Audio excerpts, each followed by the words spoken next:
अचानक कुछ प्रतिभागियों ने दो लड़कियों को घेर लिया। उनकी आंखें लाल थी और दिमाग पूरी तरह उस अजीब दवा के असर में था। दोनों लड़कियां घबराकर तलवारें निकालते हुए बोली, पास मत आना। लेकिन सामने वाले अब अपनी समझ खो चुके थे। जितना उन्हें रोका जा रहा था वो उतने ही खतरनाक होते जा रहे थे। ठीक उसी समय आसमान से एक तेज आवाज गूंजी, कमजोरों को डराना बंद करो। अगली ही पल शिन फेंग बिजली की तरह वहां उतरा। उसकी एंट्री किसी नायक से कम नहीं थी। दोनों लड़कियों को लगा जैसे अचानक उम्मीद की किरण मिल गई हो। उधर सामने वाले लोग गुस्से में चिल्लाए, दफा हो जाओ। लेकिन अगले ही सेकंड स्विश, तेज चमक के साथ शिन फेंग ने सभी के हथियार गिरा दिए और उन्हें पल भर में लड़ने लायक नहीं छोड़ा। कुछ ही पलों में पूरा मैदान कराहते हुए लोगों से भर गया। दूर खड़ा शाओ बाई तुरंत उनके सामान की तरफ भागा और खुशी से बोला, आज तो बड़ी कमाई होने वाली है। उधर शिन फेंग गंभीर चेहरा बनाकर खड़ा हो गया और बोला, ताकत का इस्तेमाल कमजोरों को बचाने के लिए होना चाहिए।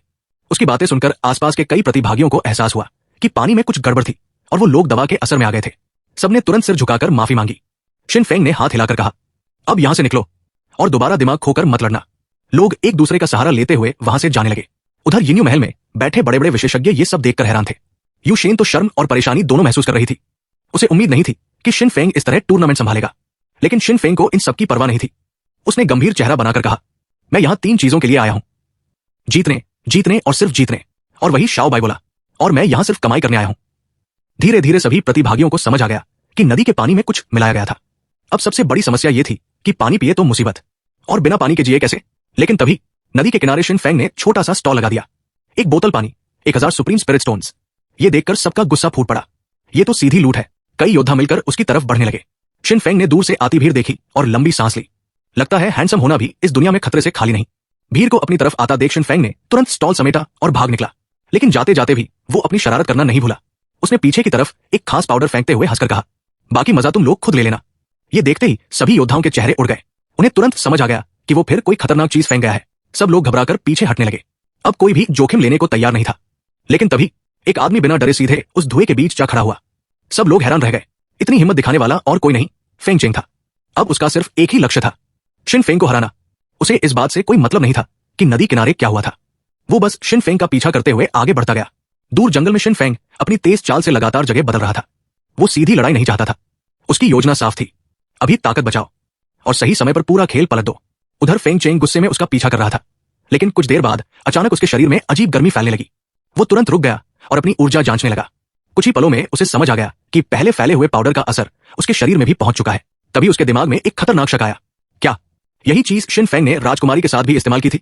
जितना वो सोचता गया उतना उसका मन और उलझता गया। लेकिन अगले ही पल उसने खुद को शांत करने के लिए ध्यान लगाना शुरू कर दिया। उसके पीछे आधा सुनहरा और आधा काला बुद्ध स्वरूप उभर आया। एक तरफ पवित्र ऊर्जा और दूसरी तरफ अंधकार। पूरा दृश्य देखकर बाहर बैठे बड़े बड़े विशेषज्ञ तक चौंक गए। उन्हें समझ आ गया कि फेंग चेंग अब सिर्फ अंधेरे रास्ते पर नहीं जा रहा, बल्कि बुद्ध और दानव दोनों शक्तियों को एक साथ समझने लगा है। उधर दूर खड़ा शिन फेंग ये सब देखकर हल्का मुस्कुराया। तभी सिस्टम की आवाज गूंजी, मिशन प्राप्त, चोजन वन की नई शक्ति को बाधित करो। इनाम, स्वॉर्ड इंटेंट कार्ड। ये सुनते ही शिन फेंग के चेहरे पर शैतानी मुस्कान आ गई। वो धीरे से बोला, अगर इनाम इतना अच्छा है तो फिर दया दिखाने का सवाल ही नहीं उठता। शिन फेंग ने तय कर लिया कि अब वो बिल्कुल भी नरमी नहीं दिखाएगा। वो तुरंत वापस उसी जगह पहुंचा जहां फेंग चेंग बुद्ध और दानव शक्ति को समझने में डूबा हुआ था। फेंग चेंग घबरा गया। उसे उम्मीद नहीं थी कि शिन फेंग इतनी जल्दी वापस आ जाएगा। उधर बाहर बैठी राजकुमारी नान फेंग भी बेचैन हो उठी। उसे डर था कि अगर इस समय फेंग चेंग का ध्यान टूटा तो वो पूरी तरह अंधेरे रास्ते में गिर सकता है। लेकिन पास बैठे बुजुर्ग ने उसे शांत किया। उन्होंने कहा कि फेंग चेंग के पास बुद्ध अवशेषों की रक्षा है जिसे तोड़ना लगभग असंभव है। अगले ही पल फेंग चेंग के शरीर से चमकता सुनहरा मोती बाहर निकला। पूरी जगह दिव्य प्रकाश से भर गई। उसकी रक्षा इतनी मजबूत थी कि सामान्य योद्धा तो दूर, बड़े विशेषज्ञ भी उसे आसानी से छू नहीं सकते थे। यहां तक कि सिस्टम ने भी शिन फेंग से सिर्फ इतना कहा, अब जो करना है अपने दम पर करो। शिन फेंग कुछ पल चुप रहा, फिर उसके चेहरे पर वही खतरनाक मुस्कान लौट आई। उसने अपने पुराने गुप्त हथियार बाहर निकाल लिए और फेंग चेंग का ध्यान भटकाने लगा। उधर बाहर बैठे लोग ये सब देखकर दंग रह गए। यू शेन तो शर्म और गुस्से दोनों से भर गई। उसे समझ नहीं आ रहा था कि शिन फेंग आखिर हर बार इतना अजीब तरीका कहां से ढूंढ लाता है। धीरे धीरे फेंग चेंग की ध्यान अवस्था टूटने लगी। उसके पीछे की सुनहरी बुद्ध आभा कमजोर होने लगी, जबकि काली ऊर्जा बढ़ती जा रही थी। शिन फेंग समझ गया कि उसकी चाल काम कर रही है। लेकिन तभी अंधेरे जंगल के भीतर से एक तेज सीटी जैसी आवाज गूंजी। अगले ही पल बैंगनी रोशनी से घिरा एक तीर सीधे शिन फेंग की छाती की तरफ आया। शिन फेंग की पहली प्रतिक्रिया थी घात लगाकर हमला। तीर इतनी तेजी से आया कि शिन फेंग का शरीर खुद ब खुद हरकत में आ गया। वो बिजली की तरह एक तरफ हट गया। तीर उसकी परछाई को चीरता हुआ पीछे कई प्राचीन पेड़ों को भेद गया। शिन फेंग ने तुरंत समझ लिया ये हमला साधारण नहीं है। लेकिन हमला यही नहीं रुका। अंधेरे में छिपे उस व्यक्ति ने लगातार 3 और तीर छोड़े। तीनों तीर हवा में ऐसे बढ़ रहे थे जैसे जहरीले सांप अपने शिकार का पीछा कर रहे हों। शिन फेंग तेजी से जंगल में दिशा बदलता रहा, अपनी हाई लेवल मूवमेंट तकनीक का इस्तेमाल करते हुए। उसकी कई परछाइयां जंगल में फैल गई। लेकिन डरावनी बात यह थी कि तीर अब भी उसका पीछा कर रहे थे। तभी बाहर बैठे दर्शकों ने हमलावर को पहचान लिया। वो था बायरी, टूर्नामेंट का एक बड़ा दावेदार। उसकी ताकत एंटरिंग दाव रियल्म तक पहुंच चुकी थी और वो अपनी घातक तीरंदाजी के लिए मशहूर था। शिन फेंग समझ गया कि अब मजाक का समय खत्म हो चुका है। उसने तुरंत अपनी एंशिएंट डबल प्यूपल्स सक्रिय कर दी। अगले ही पल पूरी दुनिया उसकी नजरों में धीमी पड़ गई। अब वो साफ देख पा रहा था कि बायरी ने उसके बचने के लगभग सारे रास्ते पहले से बंद कर दिए थे। लेकिन उसी क्षण बायरी ने आखिरी तीर छोड़ा और शिन फेंग ने तलवार बाहर निकाल ली। स्विश, काली बिजली जैसी तलवार ऊर्जा पूरे जंगल में फैल गई। ये उसकी हेवन सेवरिंग स्वॉर्ड ड्रॉ थी, जिसमें डबल स्वॉर्ड इंटेंट और नई शक्ति दोनों शामिल थी। बायरी की आंखें डर से फैल गई। उसे पहली बार खतरे का एहसास हुआ, लेकिन अब बहुत देर हो चुकी थी। धमाका हुआ और बायरी सीधा जमीन पर गिर पड़ा। पूरा मैदान सन्न रह गया। एक ही वार में शिन फेंग ने एंटरिंग दाव रियल्म के योद्धा को हरा दिया था। उधर बाहर लाइव प्रसारण देख रहे लोग हैरान रह गए। मशहूर विशेषज्ञ मा गुओ, जिन्होंने पहले शिन फेंग को कमजोर बताया था, अब खुद असहज दिखने लगे। होस्ट ने तुरंत सवाल किया, आपने कहा था कि शिन फेंग में दम नहीं है, लेकिन उसने ऊंचे स्तर के योद्धा को एक वार में हरा दिया। मा गुओ कुछ पल चुप रहे, फिर बोले, उसकी स्वॉर्ड इंटेंट उम्मीद से कहीं ज्यादा मजबूत है। लेकिन अंदर ही अंदर उन्हें भी समझ आने लगा था, शायद उन्होंने शिन फेंग को पूरी तरह गलत आंका था। होस्ट ने फिर सवाल पूछा, क्या यह मुमकिन है कि शिन फेंग के पास कोई खास शरीर या छिपी हुई ताकत हो? लेकिन मा गुओ ने तुरंत इनकार कर दिया। वो बोले, असंभव, उसके पास पहले से एंशिएंट डबल प्यूपल्स है। कोई इंसान इतनी सारी दुर्लभ शक्तियां एक साथ नहीं रख सकता। फिर उन्होंने अपनी बात जारी रखी, उसने शायद किसी अस्थायी शक्ति बढ़ाने वाली दवा का इस्तेमाल किया होगा। उनके मुताबिक पिछले 7 सालों में शिन फेंग ने सिर्फ तलवार कला पर ध्यान दिया था, इसलिए उसकी स्वॉर्ड इंटेंट मजबूत हुई, लेकिन उसकी बाकी शक्तियां उतनी खास नहीं थी। उन्होंने निष्कर्ष निकाला, बायरी को हराना बड़ी बात जरूर है, लेकिन इससे ज्यादा ऊपर के योद्धाओं के सामने शिन फेंग की कोई खास बढ़त नहीं रहेगी। दर्शकों ने फिर सिर हिलाना शुरू कर दिया। उन्हें लगा कि विशेषज्ञ की बात में दम है, लेकिन उसी समय एरिना के अंदर हालात पूरी तरह बदल चुके थे। शिन फेंग की लगातार चालों और मानसिक दबाव के कारण फेंग चेंग आखिरकार खुद को संभाल नहीं पाया। उसके पीछे खड़ी बुद्ध और दानव दोनों आभाएं अचानक टूटने लगी। अगले ही पल धम, दोनों शक्तियां बिखरकर रोशनी के कणों में बदल गई। फेंग चेंग ने खून उगल दिया और जमीन पर गिर पड़ा। सिस्टम तुरंत गूंजा, मिशन पूरा, 500,000 विलन पॉइंट्स प्राप्त, स्वॉर्ड इंटेंट अपग्रेड कार्ड प्राप्त। हालांकि शिन फेंग खुश था, लेकिन उसे थोड़ा अफसोस भी हुआ कि इस बार कोई लकी ड्रॉ नहीं मिला। लेकिन अगले ही पल उसकी नजर उस चमकते हुए बुद्ध अवशेष पर पड़ी और उसके चेहरे पर फिर वही खतरनाक मुस्कान लौट आई। वो बोला, इतना कीमती खजाना सामने रखोगे तो कोई ना कोई जरूर ले जाएगा। फेंग चेंग की साधना टूटने के साथ ही बुद्ध अवशेष की रक्षा भी कमजोर पड़ गई थी। शिन फेंग ने तुरंत हाथ बढ़ाया और उस अवशेष को अपनी तरफ खींच लिया। सिस्टम फिर गूंजा, चोजन वन का अवसर छीन लिया गया, लकी ड्रॉ प्राप्त। अब तो शिन फेंग पूरी तरह संतुष्ट हो गया। उधर घायल फेंग चेंग लड़खड़ाते हुए उसकी तरफ बढ़ा। उसकी आंखों में गुस्सा और बेबसी दोनों थे, लेकिन शिन फेंग ने बिना रुके उसे दूर धकेल दिया और तुरंत वहां से निकल पड़ा। उसे पता था, इस दुनिया में ताकतवर बनने के लिए सिर्फ जीतना काफी नहीं, जिंदा बचना भी जरूरी है। लेकिन कुछ ही कदम आगे बढ़ते ही उसका रास्ता एक काले कपड़ों वाले युवक ने रोक लिया। उसके हाथ में काली तलवार थी और उसकी आंखें बेहद ठंडी और स्थिर थी।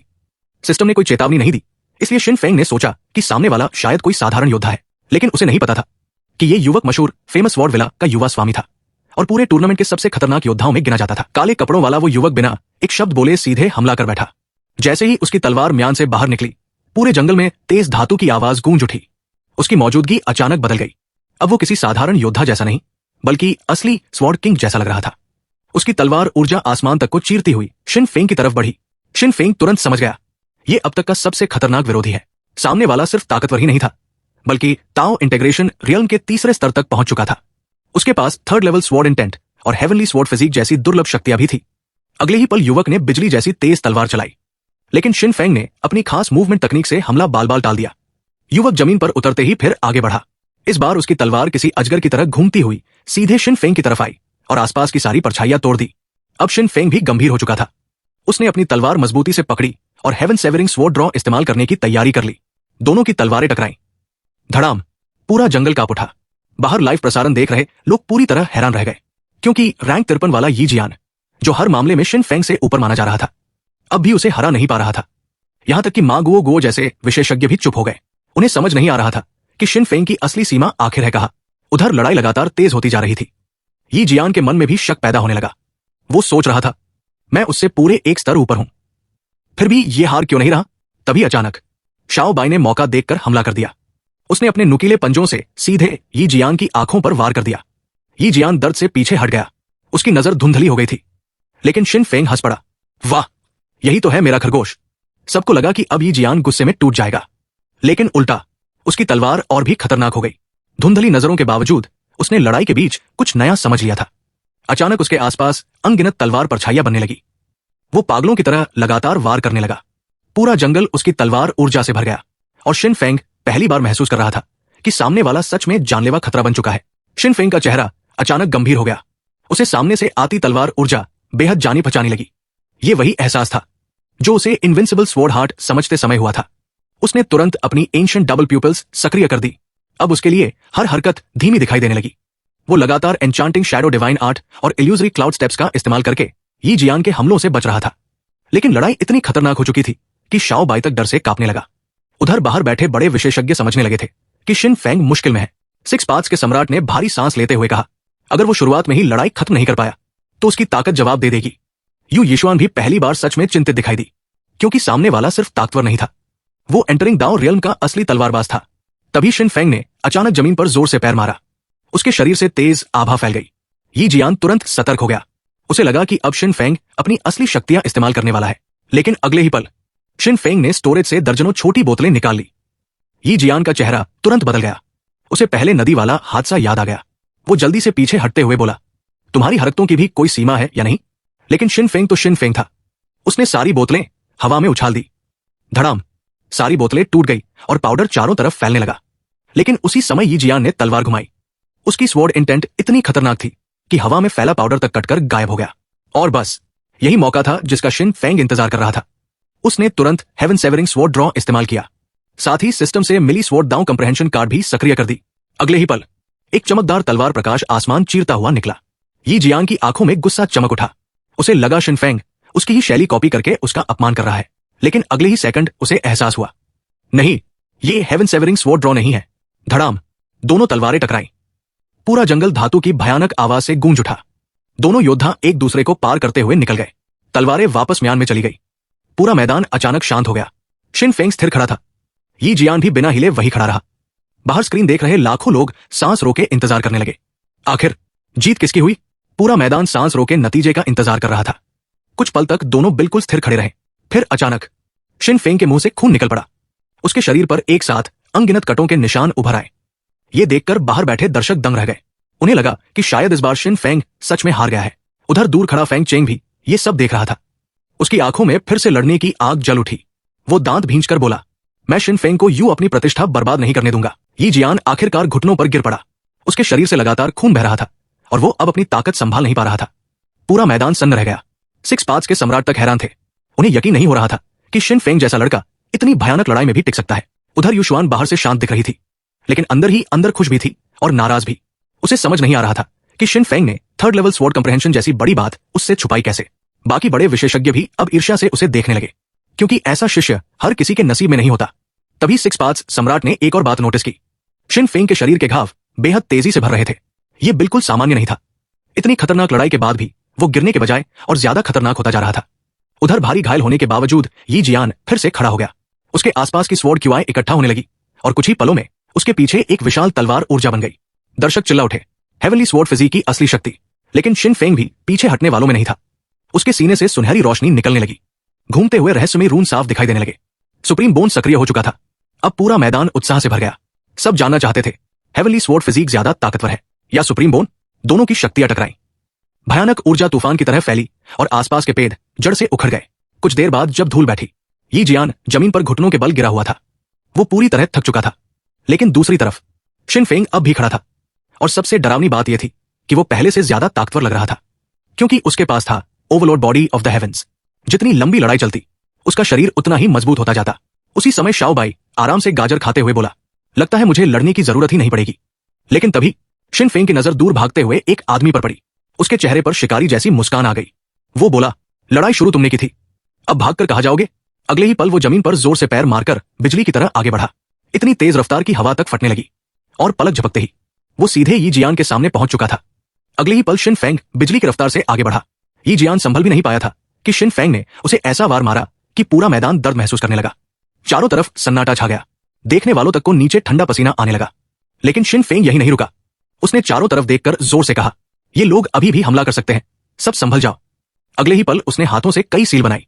उसकी एजियो स्काई डिवाइन स्वॉर्ड अचानक 9 छोटी तलवारों में बंट गई।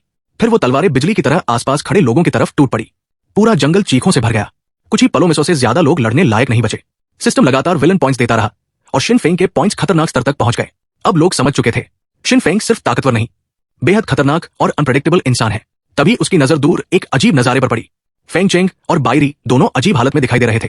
पूरा माहौल इतना क्योटिक हो चुका था कि शिन फेंग खुद कुछ पल के लिए कंफ्यूज हो गया। शाओ बाई ने हंसते हुए कहा, मास्टर, आपने जो किया है उसके बाद ऐसा होना तो तय था।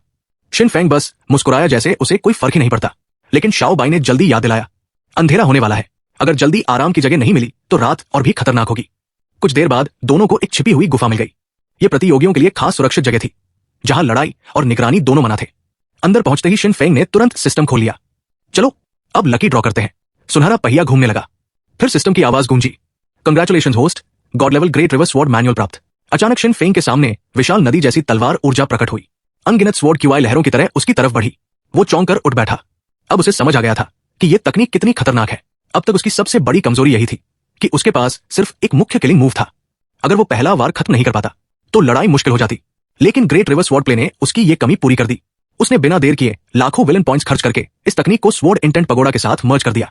पूरा कमरा तलवार ऊर्जा से भर गया। शिन फेंग ध्यान अवस्था में बैठ गया और उसके चारों तरफ असली स्वॉर्ड क्यूआई घूमने लगी। कुछ देर बाद उसने आंखें खोली। उसके चेहरे पर संतुष्टि साफ दिखाई दे रही थी। लेकिन वो रुका नहीं। उसने फिर लकी ड्रॉ शुरू किया। इस बार सिस्टम बोला, गॉट योर इंडोमिटेबल विल प्राप्त। इस शक्ति का मतलब था अब उसकी आत्मा को तोड़ना लगभग नामुमकिन हो जाएगा। शिन फेंग मुस्कुराया। उसे पता था अब वो पहले से कहीं ज्यादा खतरनाक बन चुका है। शिन फेंग ने नई शक्ति मिलने के बाद राहत की सांस ली। अब उसे सोल अटैक्स का डर लगभग खत्म हो चुका था। इस दुनिया में आत्मा पर हमला सबसे खतरनाक माना जाता था। कई शक्तिशाली लोग दूसरों की आत्मा पर निशान बनाकर उन्हें गुलाम तक बना लेते थे। लेकिन अब इंडोमिटेबल विल मिलने के बाद शिन फेंग ऐसी चालों से सुरक्षित था। इसके बाद उसकी नजर फिर बुद्ध अवशेष पर गई। उसी समय उसके शरीर पर बना सुनहरा ड्रैगन टैटू अचानक चमकने लगा। शिन फेंग को कुछ अजीब महसूस हुआ। उसने तुरंत बुद्ध अवशेष को एब्जॉर्ब करना शुरू कर दिया। अगले ही पल धम, भयानक ऊर्जा उसके शरीर में तूफान की तरह घुस गई। उसकी नसें जलने लगी। उसे ऐसा लगा जैसे हड्डियां टूट रही हों और शरीर आग में जल रहा हो। शाओ बाई घबरा गया। उसने जल्दी से सेज बैम्बू स्क्रॉल उठाकर शिन फेंग के हाथ में रख दिया। और आश्चर्य की बात, जैसे ही स्क्रॉल उसके हाथ में आया, बुद्ध अवशेष की बेकाबू ऊर्जा शांत होने लगी। अब एक तरफ बुद्धिस्ट एनर्जी थी और दूसरी तरफ टाओइस्ट पावर। दोनों शक्तियां संतुलित होने लगी। शिन फेंग ने तुरंत 33 हेवेंस क्रिएशन आर्ट चलाना शुरू किया। उसका शरीर बार बार टूट रहा था और फिर पहले से ज्यादा मजबूत बनकर जुड़ रहा था। उसके अंदर का गोल्डन ड्रैगन टैटू भी पागलों की तरह ऊर्जा अब्सॉर्ब कर रहा था। शिन फेंग समझ गया कि अगर वो अभी मौका पकड़ ले तो अगले रियल्म तक पहुंच सकता है। उधर बाहर गुफा के सामने 100 से ज्यादा योद्धा जमा हो चुके थे। सब धीरे धीरे बातें कर रहे थे। कुछ लोग डर रहे थे क्योंकि शिन फेंग की बदनाम हरकतें अब पूरे टूर्नामेंट में फैल चुकी थी। लेकिन कुछ लोग लालच में आए थे। एक लंबा युवक बोला, अभी हमला करने का सबसे अच्छा मौका है। शिन फेंग का रियल्म सबसे कम है। तभी किसी ने डरते हुए पूछा, लेकिन अगर उसके पास फिर वही अजीब दवाइयां हुई तो? सवाल सुनकर कई लोगों के चेहरे बदल गए। उसी समय शाओ बाई गुफा के सामने आकर खड़ा हो गया। ऊपर से वो बहुत शांत दिख रहा था, लेकिन अंदर से बुरी तरह घबराया हुआ था। उसने अकड़ कर कहा, मेरे मास्टर अंदर बहुत जरूरी काम में व्यस्त है, बेहतर होगा अभी चले जाओ। लेकिन बाहर खड़े लोग हंस पड़े। एक आदमी बोला, जरूरी काम? उसके पास जो दवाइयां है उसे देखकर तो कोई भी समझ जाएगा अंदर क्या चल रहा होगा। भीड़ हंसने लगी, लेकिन कोई भी पहला कदम उठाने की हिम्मत नहीं कर रहा था, क्योंकि सब जानते थे शिन फेंग से भिड़ना मतलब मुसीबत को खुद बुलाना। भीड़ में खड़े कई लोग डर के मारे पीछे हटने लगे। उन्हें अच्छी तरह पता था कि अगर सच में शिन फेंग अंदर किसी खास काम में लगा हुआ और किसी ने बीच में दखल दिया तो अंजाम बहुत बुरा हो सकता है। लेकिन तभी एक आदमी शक से बोला, यह सब सिर्फ एक खरगोश की बात है, हम इस पर भरोसा क्यों करें? उसने अभी बात पूरी भी नहीं की थी कि स्विश, शाओ बाई अचानक गायब हुआ और अगले ही पल सीधे उस आदमी के सामने दिखाई दिया। फिर धड़ाम, एक जोरदार किक सीधे नीचे लगी। आदमी दर्द से जमीन पर गिर पड़ा और पूरी भीड़ सहम गई। तभी किसी ने डरते हुए चिल्लाया, स्पेस पावर, इस खरगोश के पास स्पेशल एबिलिटी है। अब सबकी नजरें बदल चुकी थी। किसी ने नहीं सोचा था कि इतना प्यारा दिखने वाला खरगोश इतना खतरनाक निकलेगा। शाओ बाई अकड़कर बोला, अब बताओ, किसी को अंदर जाना है? भीड़ कुछ पल चुप रही, लेकिन फिर लोगों को शक होने लगा कि शायद शाओ बाई सिर्फ समय खरीद रहा है। और तभी सबने एक साथ हमला कर दिया। शाओ बाई लगातार स्पेशल मूवमेंट से इधर उधर होता रहा। उसकी किक्स और चालें इतनी तेज थी कि कई लोग समझ ही नहीं पा रहे थे कि हमला कहां से आ रहा है। लेकिन आखिर सामने वाले भी साधारण योद्धा नहीं थे। उन्होंने उसकी चालों का पैटर्न समझ लिया। अगले ही पल धम, कई हमले एक साथ शाओ बाई पर पड़े। वो हवा में उछलकर दूर जा गिरा। उसके शरीर से खून बहने लगा। कुछ पल के लिए वो बिल्कुल हिला तक नहीं। भीड़ की आंखों में चमक आ गई। उन्हें लगा अब रास्ता साफ हो चुका है। लेकिन तभी शाओ बाई फिर धीरे धीरे उठ खड़ा हुआ। उसका शरीर कांप रहा था, लेकिन वो फिर भी गुफा के सामने आकर खड़ा हो गया। उसकी कमजोर आवाज गूंजी, जब तक मैं यहां हूं कोई अंदर नहीं जाएगा। उस पल कई लोग सच में चौंक गए, क्योंकि जो खरगोश अभी तक मजाकिया लग रहा था अब उसकी आंखों में असली लड़ाके वाली जिद दिखाई दे रही थी। फिर अचानक उसके आसपास तलवार ऊर्जा फैलने लगी। पूरा माहौल ठंडा और खतरनाक हो गया। शाओ बाई ने चंग कॉन्ग 9 सोर्ड्स बुला ली। 9 छोटी तलवारें बिजली की तरह उसके चारों तरफ घूमने लगी। भीड़ घबरा गई। उन्हें साफ समझ आ गया कि अब मामला मजाक नहीं रहा। अगले ही पल तलवारें चारों तरफ टूट पड़ी, चीखें गूंजने लगी, लोग एक एक करके गिरने लगे। लेकिन तभी धम, एक भारी शक्ति ने उन 9 तलवारों को पीछे धकेल दिया। पूरा मैदान शांत हो गया। आसमान से एक शक्तिशाली आदमी नीचे उतरा। उसके शरीर से एनलाइटन मास्टर जैसी भारी आभा निकल रही थी। उसे देखते ही भीड़ ने राहत की सांस ली, लेकिन शाओबाई की आंखें सिकुड़ गई।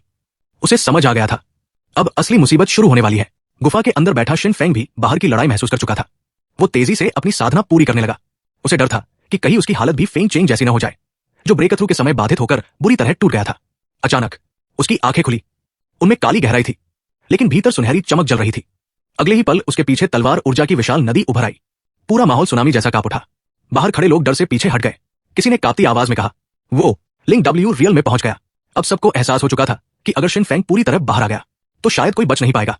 भीड़ में घबराहट फैल गई। तभी एक आदमी गरजा, अभी हमला करो, वरना बाद में हम सब खत्म हो जाएंगे। लेकिन तभी तियानजुन आगे बढ़ा। उसने भाला जमीन पर टिकाया और एक महान योद्धा जैसी आभा छोड़ दी।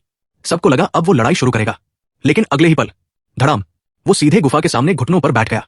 फिर जोर जोर से सिर झुकाकर बोला, भाई शिन फेंग, आपके लिए मेरी इज्जत अंतहीन नदी जैसी है। अगर आपने मुझे अपना आदमी नहीं बनाया तो मैं यही मर जाऊंगा। पूरा मैदान सन्न रह गया। लोगों की समझ ही नहीं आया कि ये हुआ क्या। यहां तक कि शाओबाई भी दंग रह गया। उसे लगा था वो शिन फेंग की चालाकी समझ चुका है, लेकिन तियानजुन ने तो उससे भी ऊंचा स्तर दिखा दिया। तभी गुफा के अंदर से कदमों की आवाज आने लगी। सभी की रीढ़ में ठंडक दौड़ गई। फिर शिन फेंग की ठंडी आवाज गूंजी, मैं थोड़ी देर क्या गायब हुआ? तुम लोगों ने इतना शोर मचा दिया। सब समझ गए, शिन फेंग बाहर आ चुका है। उधर तियानजुन अब भी घुटनों पर झुका हुआ था। असल में वो डर के मारे झुका था, क्योंकि उसने शिन फेंग की नई शक्ति महसूस कर ली थी। उसे समझ आ गया था कि ये लड़का अब सिर्फ एक प्रतिभाशाली योद्धा नहीं रहा, बल्कि 2 महान राजवंशों से जुड़ी हुई खतरनाक ताकत बन चुका है। भीड़ में किसी ने डरकर चिल्लाया, भागो, और अगले ही पल अफरातफरी मच गई। लेकिन शिन फेंग ने उन्हें भागने नहीं दिया। उसकी 9 तलवारें आसमान में उठीं और बिजली की तरह चारों तरफ फैल गई। जहां जहां तलवारें गई वहां लोगों की चीखें गूंजने लगी। तियानजुन तक के माथे पर पसीना आ गया। उसे एहसास हो चुका था कि शिन फेंग की असली ताकत उसकी कल्पना से भी ज्यादा डरावनी है। तभी अचानक एक बेहद ठंडी स्त्री आवाज आसमान से गूंजी। सभी ने ऊपर देखा। एक सफेद कपड़ों वाली लड़की उड़ती तलवार पर खड़ी थी। उसकी खूबसूरती इतनी अद्भुत थी कि लोग कुछ पल के लिए लड़ाई तक भूल गए। तियानजुन तुरंत उसे पहचान गया। यूलान, यिन्यू साम्राज्य की मशहूर प्रतिभा और प्राचीन युग की 4 महान सुंदरियों में से एक की बेटी। उसी समय सिस्टम की आवाज शिन फेंग के दिमाग में गूंजी, epic level chosen daughter detected. और ये सुनते ही शिन फेंग की आंखों में फिर वही शरारती चमक लौट आई। सिस्टम की आवाज सुनकर शिन फेंग कुछ पल के लिए खुद भी हैरान रह गया।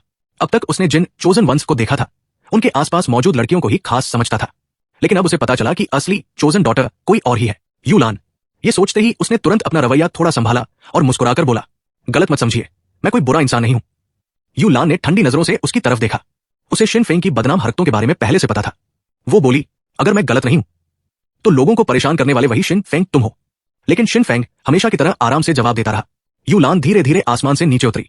उसकी मौजूदगी इतनी शांत लेकिन दबाव भरी थी कि आसपास के योद्धा खुद ब खुद पीछे हटने लगे। उसने कहा, लड़ाई अपनी जगह है, लेकिन लोगों को इस तरह अपमानित करना जरूरी नहीं था। शिन फेंग ने पीछे खड़े डर से कांपते योद्धाओं की तरफ इशारा करते हुए हंसकर कहा, तो क्या इन्हें सीधे खत्म कर दूं? ये सुनते ही सबके चेहरों का रंग उड़ गया। यूलान बाहर से शांत रही, लेकिन अंदर ही अंदर वो समझ चुकी थी कि शिन फेंग की ताकत सामान्य नहीं है। उधर शिन फेंग भी पहली बार उसे ध्यान से देख रहा था। उसे मानना पड़ा कि यूलान सच में बेहद अलग और रहस्यमयी थी, लेकिन यूलान उसकी नजरों से साफ असहज हो गई। उसे लगा शिन फेंग बिल्कुल वैसा ही है जैसा लोगों ने बताया था, खतरनाक और बेशर्म। तभी पीछे से शाओबाई लड़खड़ाते हुए आया। वो थककर जमीन पर गिर पड़ा और बोला, आखिर तुम बाहर आ ही गए। उसकी हालत बेहद खराब थी, पूरा शरीर खून से भरा हुआ था। शिन फेंग ने तुरंत उसे उठाया। उसकी आंखों में पहली बार हल्की गंभीरता दिखाई दी। तभी तियानजुन तेजी से दौड़ता हुआ आया और बोला, बड़े भाई, आज से मैं आपका आदमी हूं। शिन फेंग ने उसे ऊपर से नीचे तक देखा।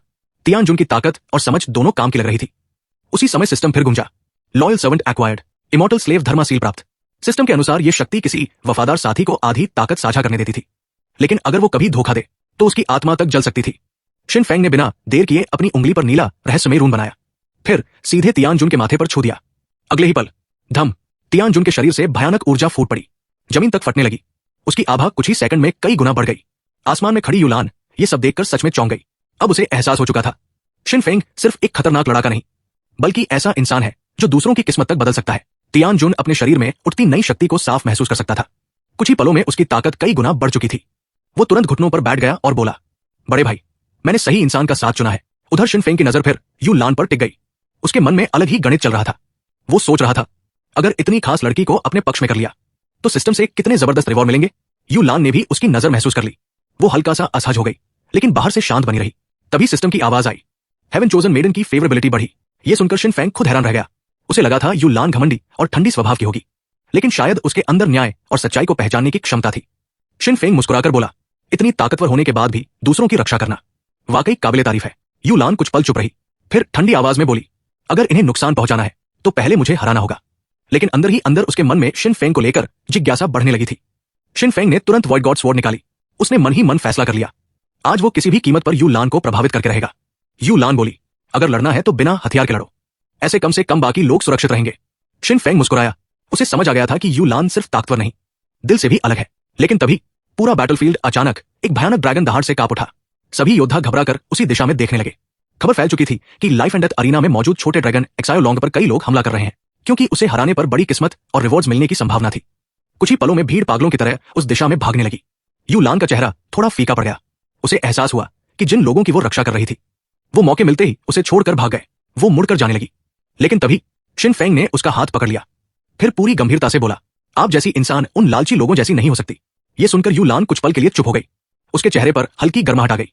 उसी समय अब तक चुप पड़ा शाओ बाई अचानक नाटक करने लगा। वो कमजोर आवाज में बोला, मास्टर, अगर मैं मर जाऊं तो दुख मत करना।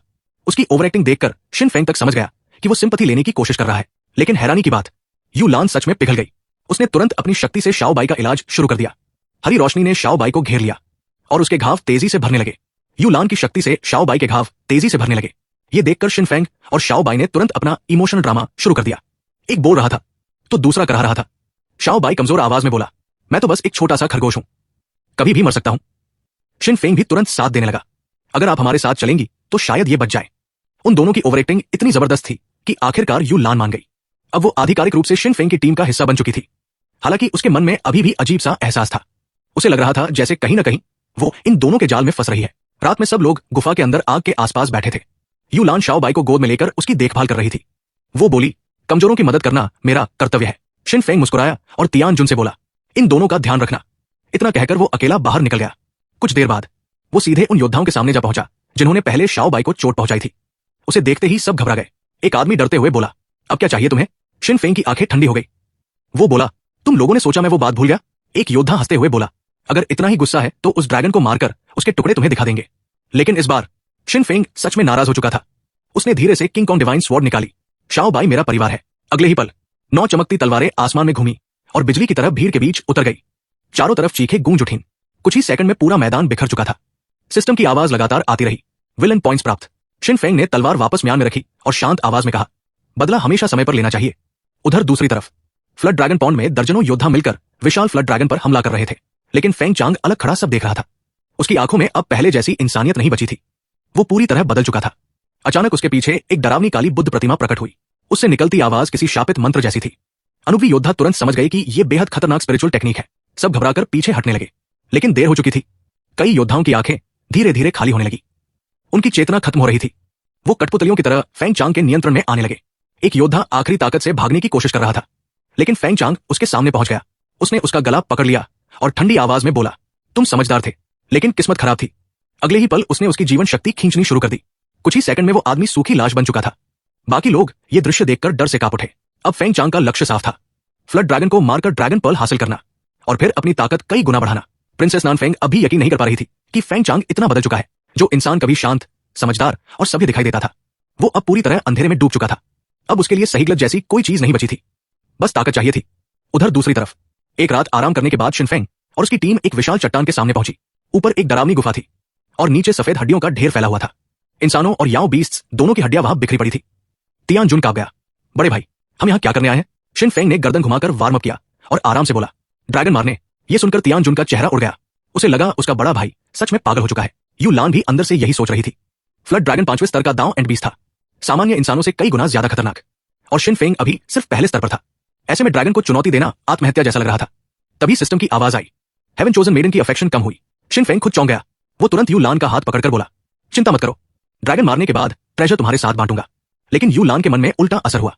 वो बाहर से शांत रही, पर अंदर ही अंदर शिनफेंग को बेशर्म कहकर कोस रही थी। उधर सिस्टम फिर बोला, अफेक्शन -1। शिनफेंग पूरी तरह कंफ्यूज हो गया। ध्यान रखो तो भी गुस्सा, दूरी रखो तो भी गुस्सा। आखिर उसने हार मानकर कहा, सच में औरतें तलवार की गति धीमी कर देती है। फिर बिना और कुछ बोले वो गुफा की तरफ दौड़ पड़ा। जाने से पहले उसने शाओ बाई को तियान जुन के हवाले किया। तियान जुन नीचे से चिल्लाया, बड़े भाई, ड्रैगन के पेट में मत जाना। यू लान शिन फेंग की पीठ को चुपचाप देखती रही। उसे याद आया, कल रात उसने बिना सोचे शाओ बाई को बचाया था। अब वो ट्रेजर भी बांटने की बात कर रहा था। क्या वो सच में उतना बुरा है जितना लोग कहते हैं? ये सोचते ही सिस्टम फिर गूंजा। Heaven chosen maiden affection +5। Shin Feng लगभग पागल हो गया। ये लड़की आखिर चाहती क्या है? उधर यिन वायु डायनेस्टी के मुख्य महल में भी हलचल मची हुई थी। कई बड़े एक्सपर्ट्स तक हैरान थे कि शिन फेंग सच में ड्रैगन को चुनौती देने चला गया। लिu दाओ दी जून ने गंभीर आवाज में कहा, ड्रैगन रेस जम से ही बेहद ताकतवर होती है। दाओ एंट्री 9th लेवल वाले भी अक्सर उन्हें छेड़ने से डरते हैं, लेकिन शिन फेंग सिर्फ 1st लेवल पर होते हुए भी 5th लेवल फ्लड ड्रैगन को चुनौती दे रहा है। सबको लग रहा था ये नामुमकिन है। यहां तक कि यू शेन भी पहली बार शिन फेंग को पूरी तरह समझ नहीं पा रही थी।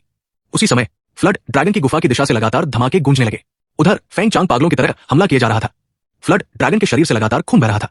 उसकी स्केल्स टूटकर गिर रही थी, लेकिन इसके बावजूद उसकी भयानक शक्ति अभी कम नहीं हुई थी। लेकिन फेंग चांग अब भी नहीं रुका था। वो लगातार अपनी काली तकनीकों का इस्तेमाल करके आसपास के लोगों को गुलाम बना रहा था। जो भी उसकी लड़ाई देखने आता, धीरे धीरे उसकी चेतना खो देता। महल में बैठे कई अधिकारी ये देखकर गुस्से से भर गए। उनके लिए ये साफ था, फेंग चांग अब पूरी तरह दानवी रास्ते पर जा चुका है। लेकिन प्रिंसेस नान फेंग अभी यकीन नहीं कर पा रही थी। वो बार बार सिर हिलाकर कह रही थी, नहीं, ऐसा नहीं हो सकता। तभी उसके साथ खड़े बुजुर्ग ने शांत आवाज में कहा, जब इंसान ब्लैकन होता है तो वो अपनी असली इच्छाओं को बाहर निकालता है। मतलब फेंग चांग हमेशा से ऐसा था, बस अब तक छुपा रहा था। ये सुनकर नान फेंग पूरी तरह चुप हो गई। उधर दूसरी तरफ शिन फेंग गुफा के अंदर घुस चुका था। उसने तुरंत अपने एंशिएंट हेवी प्यूपिल्स सक्रिय किए। उन आंखों की मदद से उसे अंधेरे में सोया हुआ विशाल ड्रैगन साफ दिखाई देने लगा। ड्रैगन को शायद कभी उम्मीद ही नहीं थी कि कोई इंसान इतनी हिम्मत करेगा। लेकिन अगले ही पल शिन फेंग ने बिना समय गवाए तलवार खींच ली। चमकती लाल रोशनी बिजली की तरह निकली। छपाक, ड्रैगन की एक आंख सीधे फट गई। पूरा क्षेत्र उसकी दर्दनाक दहाड़ से कांप उठा। गुफा की दीवारें टूटने लगी। चारों तरफ पत्थर गिरने लगे। शिन फेंग तुरंत बाहर की तरफ भागा। तियान जुन ने उसे बाहर निकलते देखा तो राहत की सांस ली। लेकिन अगले ही सेकंड धड़ाम, पूरी गुफा टूट गई। मलबे के बीच से लगभग 100 मीटर लंबा काला फ्लड ड्रैगन आसमान में उठा। उसकी एक आंख अब सिर्फ खून से भरा खाली गड्ढा बन चुकी थी। वो गुस्से से पागल हो चुका था। उसकी दहाड़ इतनी भयानक थी कि शाओ बाई ने तुरंत अपने कान ढक लिए। लेकिन शिन फेंग ने उसे संभलने का मौका ही नहीं दिया। वो सीधा ड्रैगन के सिर पर कूद गया। फिर हेवन इल्यूजन लाइट टेक्निक इस्तेमाल की। धम, एक और हमला सीधे ड्रैगन के चेहरे पर फटा। अब ड्रैगन पूरी तरह बेकाबू हो चुका था। तभी शिन फेंग की आंखें बैंगनी रोशनी से चमक उठीं। पूरा आसमान अंधेरा हो गया। अनगिनत विशाल आंखें हवा में प्रकट हुई और उनसे लेजर जैसी किरणें बरसने लगी। ड्रैगन स्केल्स लगातार टूटने लगे। खून फवारे की तरह बहने लगा। लेकिन इससे पहले कि ड्रैगन जवाब देता, किंग ऑन डिवाइन स्वॉर्ड 9 हिस्सों में बन चुकी थी। वो बिजली की तरह घूमती हुई सीधे ड्रैगन के कमजोर हिस्सों पर जा लगी। इस बार ड्रैगन की चीख और भी भयानक थी। तियान जुन ने डरकर तुरंत अपने शरीर का निचला हिस्सा ढक लिया। बाहर देख रही यू शेन तक समझ गई, शिन फेंग लड़ाई में किसी भी हद तक जा सकता है। कुछ ही देर बाद ड्रैगन की दहाड़ अचानक बंद हो गई। पूरा क्षेत्र शांत हो गया। शिन फेंग समझ चुका था, फ्लड ड्रैगन मर चुका है। लेकिन वो जानता था कि अगर देर हुई तो बाकी प्रतियोगी भी यहां पहुंच जाएंगे। उसने तुरंत अपनी शर्ट फाड़ दी। उसके सीने पर बना सुनहरा ड्रैगन टैटू चमकने लगा और उसी पल उसके शरीर से एक बेहद प्राचीन और खतरनाक आभा फैलने लगी। शिन फेंग के सीने पर बना ड्रैगन टैटू अब किसी साधारण निशान जैसा नहीं लग रहा था। वो जिंदा प्राणी की तरह हिलने लगा। उससे लगातार प्राचीन मंत्रों जैसी आवाजें निकल रही थी। अगले ही पल वो सुनहरा ड्रैगन उसके शरीर से बाहर निकल आया। कुछ ही सेकंड में उसने विशाल रूप ले लिया। अब आसमान में 2 विशाल ड्रैगन आमने सामने थे, एक काला, एक सुनहरा।